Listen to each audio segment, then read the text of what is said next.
Bonjour et bienvenue une nouvelle fois, chers amis, sur l'espace dédié au site mécaniqueuniverselle.net. Le site qui essaie de démontrer que l'humanité, dans sa totalité, évolue vers son ultime perfection. Pourquoi ultime perfection? Parce que l'humanité est toujours parfaite au présent tout en étant perfectible.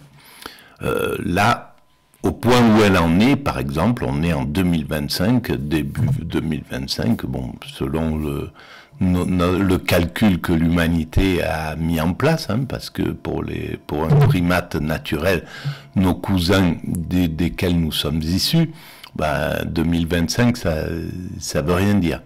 Mais voilà, nous avons, ça fait partie du principe d'évolution, justement, des mécanismes, du matériel pour conduire l'humanité à son ultime perfection. Le fait que nous découpions le temps en minutes, secondes, machin, années, siècles, voilà, etc. Alors, pourquoi l'humanité est toujours parfaite au présent? Parce qu'elle ne peut pas être autre chose. Elle ne peut pas être plus développée que ce qu'elle est. C'est un petit peu comme si on reprochait à un enfant de ne pas être déjà un adolescent, à un adolescent de ne pas être déjà, de ne pas avoir la sagesse d'un vieillard. Bon, voilà. Alors l'humanité, elle en est là, en 2025, elle est parfaite pour 2025, parce qu'elle ne peut pas être autre chose, elle s'est construite comme ça, tout en étant perfectible, c'est-à-dire qu'elle est imparfaite pour l'évolution, puisque il faut qu'on l'amène, il faut que le travail de l'ensemble humain l'entraîne jusqu'à son ultime perfection. L'ultime perfection, c'est la perfection indépassable, c'est-à-dire qu'elle aura atteint un degré de perfection où elle ne sera plus perfectible, elle aura atteint son ultime perfection. Voilà. Et cette ultime perfection, pour moi, c'est la sagesse, l'accession à la sagesse. Et dans la sagesse, il y a l'extase facile. Alors l'extase, les religions connaissent l'extase, le soufisme parle, on connaît très très bien les expérimentateurs soufis de l'extase savent ce que c'est que l'extase. L'éveil chez les bouddhistes, voilà, c'est cet état-là, le nirvana, l'éveil, l'ataraxie, un état, la sagesse, voilà, un état, la béatitude, au sens supérieur du terme, hein, c'est pas je suis béat devant telle chose, un tableau ou quoi que ce soit, c'est un état organique où le corps atteint une plénitude absolue. Voilà. Pour atteindre cette plénitude absolue, il faut que, pour que l'humanité atteigne cette plénitude absolue, il faut que le monde soit construit, que l'humain ne représente plus un danger pour autrui. C'est ce qui nous empêche d'être pleinement heureux, c'est que autrui, comme le dit Sartre, l'enfer c'est les autres, mais parce qu'on ne sait pas à qui on a affaire, on est sur le qui-vive dans la vie, on est harcelé, le monde nous opprime, nous empêche de vivre comme on veut vivre, nous empêche d'être paisible, parfois, voilà. Il y a tout un tas de choses qu'on doit résoudre, donc l'homme doit devenir entièrement paisible. Il faut que plus aucun homme ne représente un danger pour autrui, pour que l'humanité puisse atteindre un état de sérénité, de tranquillité, de paix. Il ne faut plus qu'il y ait de sentiment de danger. Le danger, il y a autrui, il y a les caprices du climat, et donc il faut pouvoir se protéger des caprices du climat, il faut pouvoir se protéger des prédateurs. Tout ça, l'humanité parviendra à le gérer totalement, de manière à ce que l'être humain, il faut pouvoir ne plus avoir d'anxiété mentale, c'est-à-dire ne plus impacter la planète, donc atteindre le 100% écologique. pour qu'on n'ait plus le souci. Là, aujourd'hui, la jeunesse, une grande partie de la jeunesse, par exemple, est dans le souci du devenir. Parce que on a eu un impact, toute la période de création, de progrès inconscient, parce qu'on ne savait pas l'impact qu'on avait, cette période-là, les 200 ans qui nous précèdent, ont impacté terriblement la planète. Et donc, il va falloir l'assainir, c'est ce que l'humanité a commencé à faire, tranquillement, et elle parviendra au 100% écologique. Là, les patrons des pétroliers, ils ont encore... ils veulent épuiser tout le reste. C'est parce que... Voilà, et puis on peut pas... L'humanité ne peut pas passer d'un moment à un autre de façon brutale. Il y a un type d'évolution. On peut pas bloquer le monde et voilà, c'est très difficile. Donc, ça doit passer en douceur. Malheureusement, c'est un peu comme ça. Il y en a qui freinent pour pas passer, pour ralentir l'évolution, etc. Mais quoi qu'il arrive, cette évolution arrivera. On arrivera au 100% écologique. Il faudra peut-être un siècle, peut-être 2 siècles, qui sait. Mais en tout cas, l'humanité, elle a le temps. C'est nous qui n'avons pas le temps. L'humanité, elle a le temps de son évolution, même si elle met 1000 ans pour atteindre la perfection, l'ultime perfection, c'est pas grave. Voilà, la question, elle n'est pas là. Elle est de relever ce que nous sommes en train de construire. Alors ce n'est pas un souhait chez moi que l'humanité atteigne cet état de perfection, la sagesse, l'extase, etc. C'est une analyse. J'ai fait c'est à partir d'une réflexion. L'humanité, nous étions des primates naturels, nous sommes à ce point de notre évolution. Si on trace une ligne de ce que nous avons fait évoluer, maîtrise du comportement, maîtrise de l'environnement, maîtrise du questionnement, eh bien on voit qu'on atteint, si on la prolonge dans le futur, on voit qu'on atteint un point qui serait l'accession à la perfection. Alors, ça c'est mon travail naïf de philosophe naïf, de philosophe atypique, on va dire. Et donc, quoi qu'il arrive, il faudra que ça soit démontré par la science. Toutes les créativités, toutes les innovations, les moments d'innovation dans la vie, il a fallu que d'abord elles sont négligées, on les écoute pas. Et puis, on les conteste parfois. Ben, ça a été le cas, par exemple, de Galilée. Voilà, il invente... Il y a toute cette gestation pour arriver à la conclusion de sa théorie. L'Église le refuse. Et puis, il abdique, mais... un siècle après, ou je ne sais pas combien de temps après, eh bien oui, c'est intégré à l'intérieur de la société. La société inclut sa théorie. Et les religieux disent, bon ben oui, d'accord. Et c'est eux qui adaptent leur théorie à la nouveauté. Plus tard, on a reconnu ça, par exemple, avec Darwin. Darwin, bon, il y a toute une gestation pour arriver à sa théorie. Et puis, elle choque la bien-pensance. Les gens disent, si on descend du singe, alors c'est une catastrophe, etc. Bon, voilà. Et puis, ça rentre dans les mœurs, l'idée arrive, on comprend. L'humanité adapte ses réflexions. Et voilà. Et puis l'Église, maintenant, les grandes communautés religieuses, elles s'adaptent, elles se sont adaptées au fait que notre origine, nous sommes pas une création spontanée, nous faisons partie de l'évolution.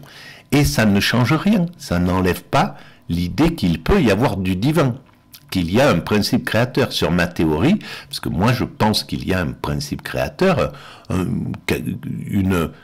une force, quelque chose dont on ne peut pas décrire ce que c'est, parce que c'est immatériel, en gros, ça correspond à de l'immatériel, et donc on ne peut pas savoir ce que c'est, mais il y a quelque chose qui a voulu ce monde tel qu'il est. Pour moi, c'est ce qui me paraît le plus logique. Voilà, plutôt que quelque chose qui apparaît de rien et qui pourtant porte en lui les germes de l'amour, de l'extase, de l'incarnation, donc de la vie. Tout ça, ça me paraît compliqué de partir d'un rien qui ne serait absolument rien. Je pense que ce rien, cette immatérialité, elle a toute, c'est le divin. Alors comment ça se présente, ça paraît impossible à réfléchir aujourd'hui. Je pense qu'on découvrira ce que c'est. L'humanité le saura. Il faudra quelques siècles encore de réflexion, mais l'humanité parviendra à savoir ce qui a créé ce Big Bang, entre guillemets, ce qui a mis en œuvre cet univers. Qu'est-ce qu'il y avait avant le mur de Planck? Voilà, avant le point zéro de l'univers, avant que l'univers se crée. Et en plus, ce principe créateur crée cet univers, mais le compose. Selon moi, ce divin compose tout ce qui est créé, tout l'univers. Donc, du grain de poussière à nous-mêmes. Nous sommes une partie de ce divin. Voilà. Alors, ça c'est... Et alors, ça va en contradiction avec ce que je vais commencer à réfléchir. Je vais travailler sur Épicure maintenant. Après avoir travaillé sur Platon, sur Aristote, eh bien je vais travailler sur Épicure. À partir d'une émission de France Culture, toujours, qui s'appelle Toute une vie, et qui est le podcast, c'est Épicure ou la fin du désir. Alors, il dure assez longtemps, mais c'est intéressant. Alors, l'intervenant, c'est Jean Salem, professeur d'histoire de la philosophie à l'université Paris 1, Panthéon-Sorbonne. Voilà. Alors, on va en apprendre beaucoup sur Épicure, et moi j'en apprends parce que cette réflexion, elle est, on peut dire, archaïque. Moi je me considère comme philosophe. Voilà, je me considère dans la lignée des philosophes, sauf que ça correspond à ce que au temps présent, c'est-à-dire que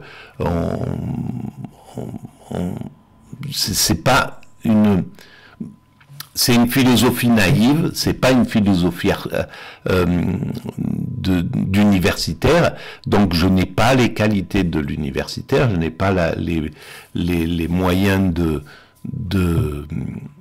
je n'ai pas les connaissances. Par exemple, Épicure, j'ai rien lu d'Épicure, je pense qu'il n'a pas écrit d'ailleurs, mais enfin, ce qui est relaté, si j'ai picoré à droite à gauche des choses, voilà, j'ai à peu près, et en plus je retiens pas, donc ce qui m'intéresse, c'est d'essayer d'éclairer cette théorie selon laquelle l'humanité va vers sa perfection. C'est pour moi maintenant le boulot que j'ai à faire dans l'existence, c'est de mettre en lumière le fait que l'humanité est destinée à atteindre sa perfection. Voilà. C'est pour que l'humanité commence à y réfléchir, commence à se poser la question, revienne à cette question, parce qu'elle a déjà été posée par les religions, et puis par exemple au XIXe siècle, de nombreux philosophes, Saint-Simon, etc., toute cette veine-là, Marx sans doute, etc., même Nietzsche en contradiction de cette évolution vers cet état de perfection, on réfléchit à ce type d'évolution. Et on le retrouve souvent dans la philosophie. Platon a esquissé un désir de cité idéale. Eh ben, c'est la même chose pour sauf que on n'est plus au niveau de la cité, on est au niveau de l'univers, de l'universel, de l'humanité dans son ensemble. Et donc, voilà, c'est notre réflexion. Alors, je lance l'écoute, et puis, je fais des digressions à partir de ça. Allons-y. Celui qui est privé d'une de ces choses, comme par exemple de la sagesse, ne peut pas vivre heureux, même s'il est honnête et juste. Alors, celui qui est privé d'une de ces choses ne peut pas vivre dans la sagesse, même s'il est juste. Bon, enfin, ça commence pas bien. Bon, c'est pas grave. Aucun plaisir n'est en soi un mal, mais certaines choses capables d'engendrer des plaisirs apportent avec elles plus de maux que de plaisir. Fragment d'Épicure. Ah voilà, ce sont les fragments, donc. Voilà, c'est-à-dire que et là c'est vraiment extraordinaire, parce que il parle de la vie réelle, de la vie telle qu'on doit la vivre, et nous sommes les hommes constructeurs. Et nous, en tant qu'hommes constructeurs, nous n'avons pas accès à l'extase facilement. Certains éclaireurs peuvent faire cette expérience. Voilà les soufis, mais ils sont une infime minorité dans le monde. Les bouddhistes qui cherchent à atteindre l'extase, ou les moines zen qui cherchent à atteindre l'extase, ils sont infimes au Japon ou en Inde ou ailleurs. Voilà. Donc, c'est pour nous, en tant que comme constructeurs, parce que nous devons construire l'humanité, et donc ne pas être en état d'extase, parce que l'état d'extase, c'est l'état de contemplation, donc il n'y a plus de créativité, il faut que l'humanité soit achevée, qu'il n'y ait plus rien à faire pour pouvoir être en contemplation, être plus que profiter plus que de l'amour, de la rencontre avec autrui, de se promener, de voir, de rencontrer, de jubiler de l'instant de vie, quoi. Et pour ça, il faut que l'humanité soit construite. Et pour la construire, eh ben, il faut être avec nos pulsions, il faut être lié au corps, il faut être récompensé de notre travail par le plaisir, par les petits plaisirs. Simplement, pour Épicure, il y a l'idée de modération. Si on n'est pas dans la modération, le plaisir fait l'inverse, amène la souffrance. Et on le voit dans tous les excès. Si on est dans l'excès des plaisirs de la bouffe, en gros, eh ben, on va risquer on se fait pas du bien, quoi. C'est pas forcément qu'on se fait du bien. Parce qu'en réalité, par exemple, Épicure, ben, c'est la modération, c'est être avec un minimum, quoi. On n'a pas besoin de manger comme des ogres ou voilà.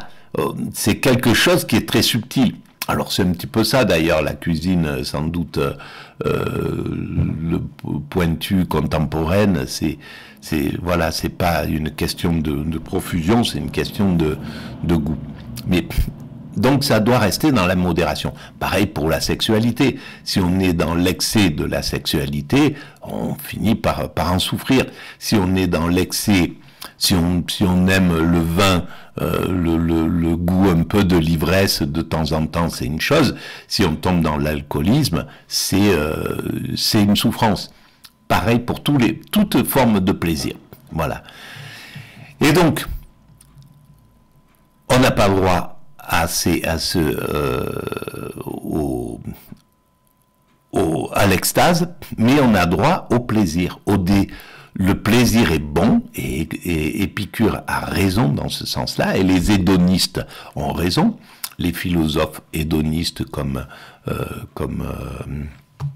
Michel Onfray a raison de parler de l'hédonisme. Simplement, est-ce que il est heureux? Voilà, la finalité, c'est ça, de savoir, est-ce que dans son chemin de vie, est-ce que c'est un chemin qui le rend heureux ou est-ce que c'est un chemin qui résout pas son problème? Alors si ça le résout pas, c'est qu'il manque de la sagesse, c'est qu'il y a quelque chose qui n'a pas été compris d'Épicure. Voilà, Épicure, c'est ça qu'il préconise, c'est atteindre cet état de sagesse, etc. On continue. Épicure.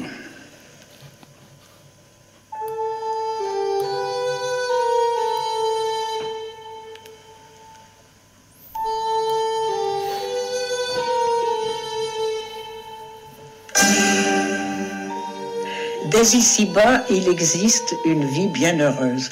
C'est une phrase qu'on a trouvée dans un papyrus égyptien qu'on pensait peut-être une nouvelle lettre d'Épicure, mais c'est peut-être d'un disciple. Dès ici-bas, on peut atteindre la vie bienheureuse. Et la vie bienheureuse, c'est pas n'importe quoi. La vie bienheureuse, c'est la vie justement de contemplation, c'est la vie d'extase. Et effectivement, dès ici-bas, on peut atteindre l'extase. Les éclaireurs nous le montrent, donc ce dont je parle, les soufis, les moines tibétains, les moines zen, les moines bouddhistes, etc.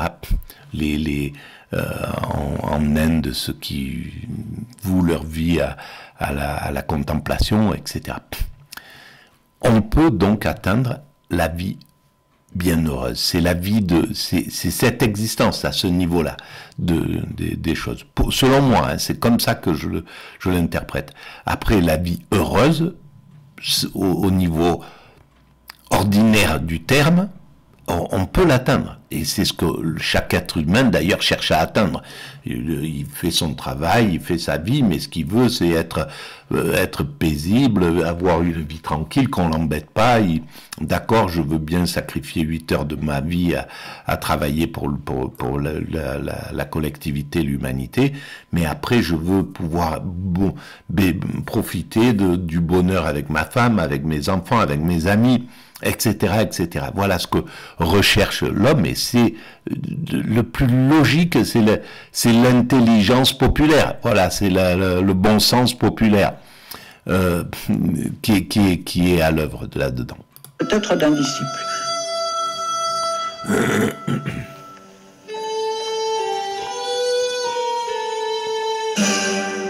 Et si nous n'étions pas troublés par la crainte des phénomènes célestes et de la mort, inquiets à la pensée que cette dernière pourrait intéresser notre être, et ignorant des limites assignées aux douleurs et aux désirs, nous n'aurions pas besoin d'étudier la nature. C'est excellent. Ben voilà, là, je l'ai pas écouté, ça, par exemple, parce que je l'ai entendu dans la nuit, et donc j'étais en demi-sommeil, j'ai pas tout à fait compris tout. Mais là, c'est vraiment incroyable. Si nous n'étions pas tracassés par les problèmes célestes, et puis voilà, des